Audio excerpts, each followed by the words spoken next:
Budidaya ikan nila dengan sistem air deras merupakan sistem budidaya konvensional. Dengan mengutamakan pasokan air yang cukup untuk kehidupan ikan. Semakin deras air yang mengalir, maka semakin besar kesempatan untuk melakukan tebar padat tinggi. Budidaya dengan sistem bioflok adalah budidaya ikan modern yang mengandalkan pasokan listrik untuk menghidupkan mesin aerator, di mana mesin aerator berfungsi untuk mengaduk sisa pakan dan kotoran ikan, sehingga mampu menciptakan gumpalan. Gumpalan ini dinamakan vlog. Vlog ini hidup di dalam kolam sebagai pakan tambahan. Untuk memulai usaha dengan sistem konvensional, kita hanya membutuhkan modal awal untuk membeli lahan dengan pasokan air yang cukup. Selanjutnya kita bisa juga melakukan pembibitan mandiri untuk mengurangi biaya produksi.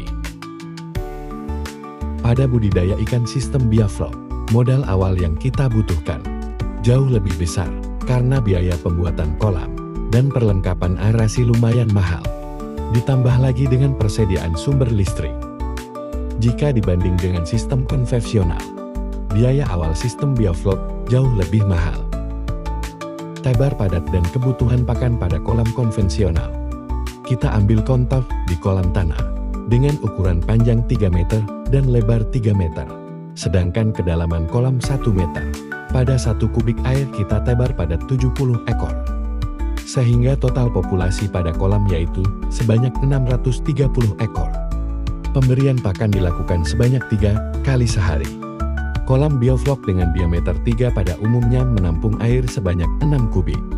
Kita tebar padat dengan 110 per kubiknya. Jadi total populasi sebanyak 660 ekor. Perbedaannya tidak terlalu signifikan dengan kolam tanah. Untuk pemberian pakan kita berikan sebanyak 2 kali sehari. Kita bahas lebih dalam lagi. Seperti yang kita ketahui, jika pada kolam tanah menghabiskan pakan sebanyak 25 kg setiap hari. Perbandingannya dengan kolam bioflok, kita hanya menghabiskan pakan sebanyak 12 kg. Dan pada kolam bioflok kita puasakan ikan 1 kali dalam seminggu. Itu adalah salah satu perbedaan yang mencolok pada kedua sistem ini. Pada sistem bioflok sudah tersedia makanan tambahan untuk ikan, sedangkan pada konvensional harus diberikan pakan setiap hari. Waktu yang dihabiskan untuk budidaya ikan sampai panen pada kedua sistem ini mengalami perbedaan. Pada sistem konvensional, waktu yang dibutuhkan bisa mencapai 4 bulan, sedangkan pada sistem bioflok, kita bisa melakukan panen pada bulan ketiga menjelang bulan keempat.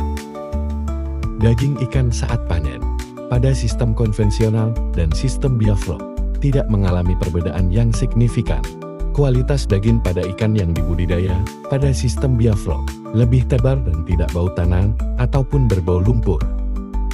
Untuk kualitas daging ikan pada sistem konvensional sangat segar.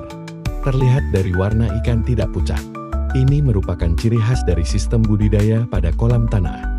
Sehingga saat dilakukan pengiriman ataupun pendistribusian ikan dalam jarak jauh, ikan mampu mempertahankan kesegaran tubuhnya. Membudidaya ikan di kolam tanah, modal awal tidak sebesar budidaya dengan sistem bioflok. Perawatan harian jauh lebih gampang dan tidak membutuhkan pasokan listrik. Pakan harian lebih banyak dibandingkan sistem bioflok, sedangkan sistem bioflok lebih irit pakan. Tebar padat pada sistem bioflok lebih banyak dengan 100-110 ekor per meter kubik. Resiko budidaya dengan sistem bioflok sangat tinggi karena mengandalkan pasokan listrik. Biaya awal sistem bioflok sangat tinggi. Kesimpulannya, budidaya pada sistem bioflok adalah solusi. Apabila kita berminat melakukan budidaya dan tidak mempunyai lahan di dekat saluran irigasi, lahan kosong di pekarangan yang kurang dari pasokan air, dan tidak jauh dari tempat tinggal, agar lebih gampang kita kontrol setiap hari, tempat seperti itu bisa kita sulap menjadi kolam bioflok. Sebaiknya, jangan beralih ke sistem bioflok jika kita sudah mempunyai kolam budidaya yang airnya melimpah. Karena pada dasarnya sistem bioflok adalah solusi jika kita tidak bisa melakukan budidaya di kolam tanah. Semoga video ini menjadi inspirasi dan informasi bagi sahabat sekalian. Video ini tidak bermaksud untuk menjatuhkan atau melemahkan sistem budidaya apapun. Ini hanya bertujuan untuk memberikan sahabat sekalian pandangan tentang sistem budidaya.